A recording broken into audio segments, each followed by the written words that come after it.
Hi, it's Kathy Sipple, and we're here today with CoThrive Co-working virtual version. And Dot Kessling is with me. She is the co-owner of Luxwagon Mobile Fashion Merchants, and they have had a very successful first year. They have had a lot of press, and now her question is, how do we get links to all of our different media mentions on our website? And this is a question that's come up with others too. I think it's a really good practice to have a media mention page. So I don't have access to Dot's Luxwagon website, so I'm going to just show an example on a different WordPress site. All right, so the first thing is you've got to have a media mention, and it's got to be available as a URL that's readable. Sometimes newspapers mask them unless people have a subscription, that kind of thing. It's a little hard to do much if that's the case. But you can do a Google search to find these mentions, or I also recommend setting up a Google alert to alert you of mentions as they happen. We can talk about that in a separate video. But right now we've got a mention and there is a URL, so I'm going to go ahead and grab that URL. What I would do then is come over to the website. This particular website happens to be on WordPress, so your interface might look a little different. You're going to look at pages, and if you don't have a media mentions page already set up, then you would create one. So you could do new page, and I would say make it a page rather than a post, because it's something you're going to go back to and update periodically, whereas a post is just a news story. And here we go. We've got one called Media Mentions. So you could put that as a subpage under your About page or wherever you thought made sense for you.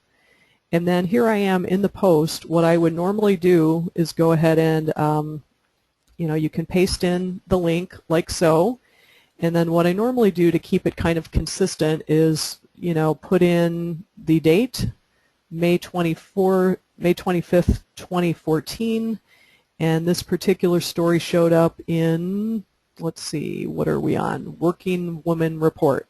Okay, so let's go ahead and finish that up. Okay, so I would type in May 24th, 2014, or May 25th, I think it was. You can always check that, make it right. Working Woman Report. And then instead of just putting in the link, what I like to do is just put in Boutique on Wheels. You can write the name of the story. And then what you're going to do, instead of leaving the link, which looks a little sloppy, is actually to highlight the name that you just put in there, click the little chain link tool, and then paste your URL right there.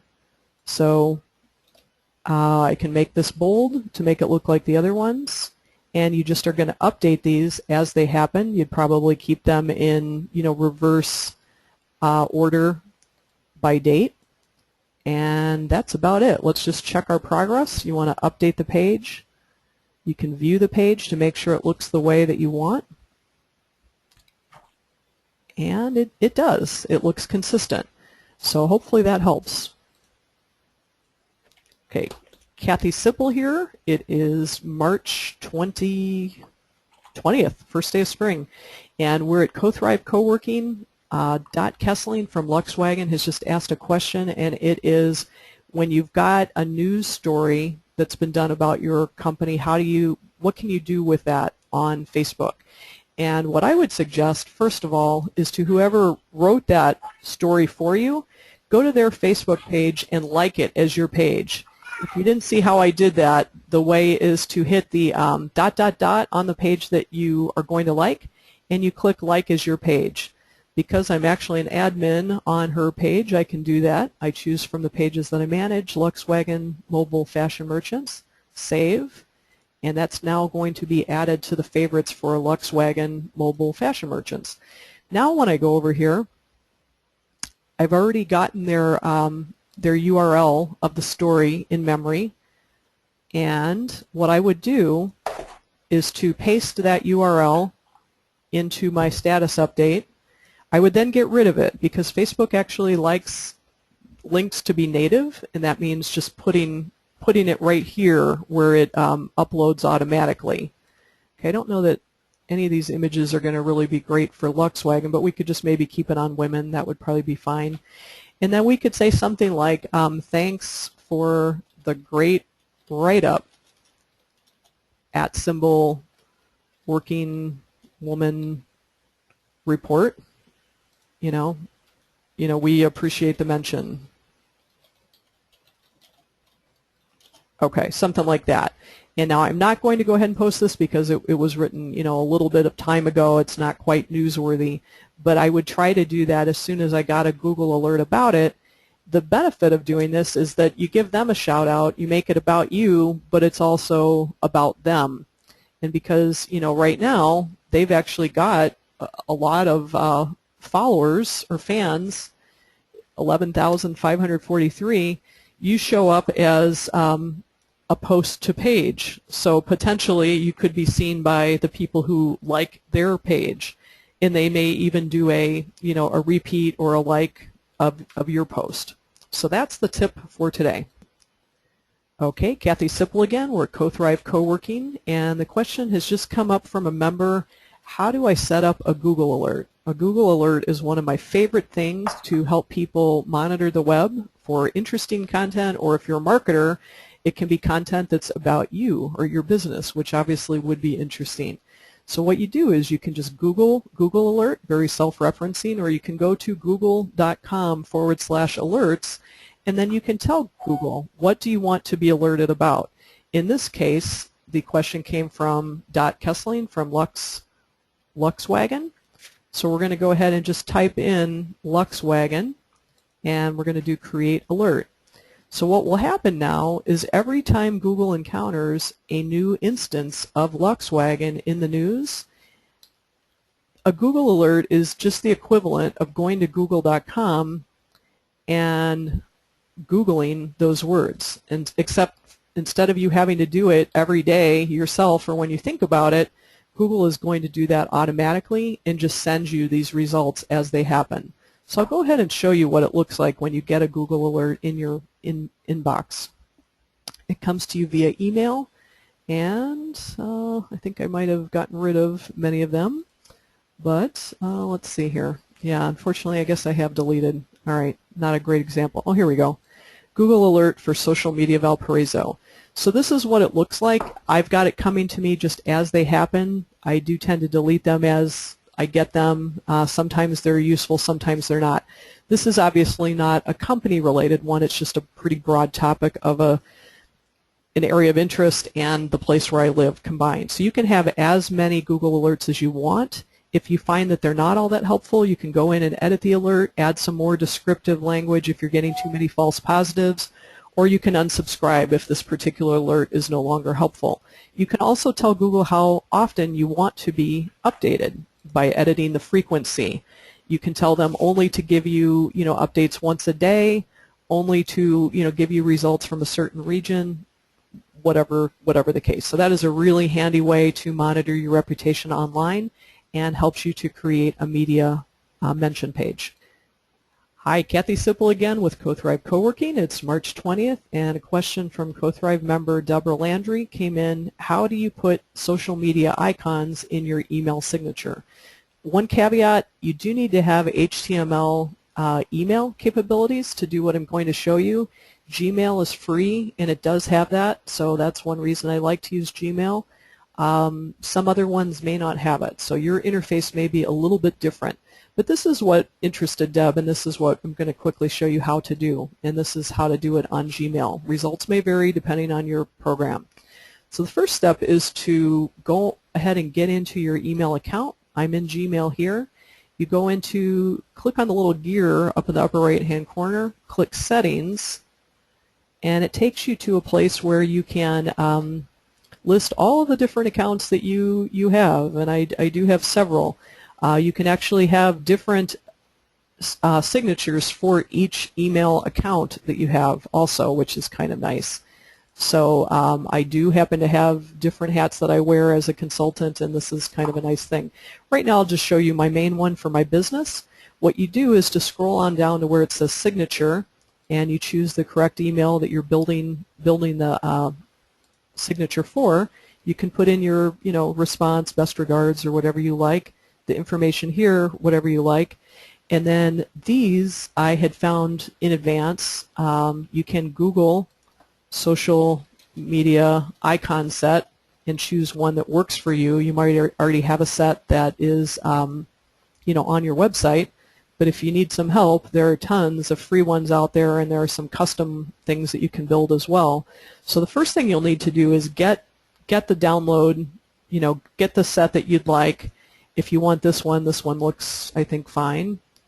You would click on this, you would do download, and then from there you would go back into your email and you would simply put your cursor where you want to upload that graphic. It's a little sticky if you've already got graphics there. Sometimes I use the cursor to get in place. You click on the little, I think it's a picture of mountains. It stands for Insert Image. You click Insert Image, and then you would choose from wherever you've downloaded your images. So you do select file from your computer. I'm not going to add something right now, but let's just say that those social icons were in this folder here. I would choose that, click Open, and then it would show up right here. You don't want to stop there. What you want to do is then highlight that link, click the Chain Link tool, and you can actually link it to your LinkedIn account or wherever you'd like to link it to. Obviously, here, let's do change, and I do know this one by heart, http linkedin.com, IN Kathy Sipple. A really good practice is to test the link before you click away, just to make sure it really does work the way that it should. And it does. It takes it right to my LinkedIn profile, and so I'll just click OK, and that's it. I'd say, go ahead and do that. It's a nice way to kind of passively invite people to connect with you via social media with every single email that you do. That's it for this tip. And then we'll at some point talk about how to fix things. Okay, Kathy Sipple here once again. It's March 20th, and we had a very productive CoThrive co-working day today. With us on the call today, Anne-Marie Marti. I like to call her a spiritual cartoonist, but she's much more than that. Deborah Landry, an artist in Georgia. Dot Kessling from Luxwagon. And Lisa Harris, a wild crafting chef. And so together we kind of put our heads together and looked at some challenges that were being brought. Anne-Marie asked us for feedback on her Pinterest board. I kind of liked the tie-dye. Deb Landry said she thought it was a little busy, and so we kind of went through Photoshop, looked at how to tone down the background, looked at some options for how she might do this a little differently, and then I also recommended that she add links for each of her posts so that if somebody was excited by what they saw there, that they would have the opportunity to go right to her shop and buy that particular design. So I'm glad you did that already, Anne-Marie. That's really cool. And what else? Deb had some really cool ideas with, she mentioned Anne-Marie has this little easel, and maybe making the easel part of her her actual business card that she handed out. So one resource Deb brought us to was easelbusinesscards.com. I had never heard of that. They're fairly expensive, but they look to be basically a regular sized business card with a die cut, and it turns your business card into a little mini piece of art. So you could, even create your own by just, printing your business cards with the intention of cutting the little easel. So that was a neat thing.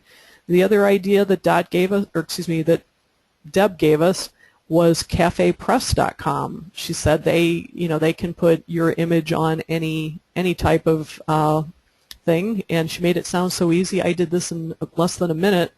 I made a CoThrive coffee mug. So she said even if you don't end up using CafePress, you can still put your thing on there, show what it would look like, and then I think this would be really cool if you were going to do a crowdfunding campaign. You could show people, here's what you're going to get if we make it to this level. You don't have to spend the money, up front to go and print the thing and take a picture of it. You can just, make the piece. So I think what she meant for Anne-Marie is that she could put her Mighty Mirth character on there, and, as she sold them, she could pretty much like order them or sell or whatever. So a lot of really cool ideas. You never know what you're going to get on a CoThrive co-working, and I'd say we really encountered a lot of neat ideas today. Anybody else take away something cool that they'd like to share? All right, well, I'm going to wrap it up then. Kathy Sipple, CoThrive Coworking. One more tip of the day. I really like this new feature that Facebook has made available. There's a new thing on your cover art that's called Create Call to Action. It's really, really easy to do, and depending on what kind of business you have, you might want to choose a different call to action. I've got Dot Kessling on the call with me today from Luxwagon, and she thought a good way to use this would be for Book Now, for people who want to book a private event for the Luxwagon mobile fashion merchant to come to them and have a private party. So what we're going to do is find the best URL that we can use as a landing page that corresponds with that call to action. And on their website, they've got something called Host Event Private Party. So I'm going to go ahead and grab that URL, copy it, come back to Facebook, and just paste that right in where it says website, paste, next, and I'm just going to hit next, create, and it's ready now. So somebody that comes to the Luxwagon, site now, if they click on, if they click on Book Now, because I'm an admin, I'm seeing other options, but it's that easy. So please take advantage of it. If you've got an online shop, an Etsy shop, or a shop feature on your website, whatever. If you've got an event, you could change this frequently and make it sign up now. Really think about how you can take advantage of that strategically.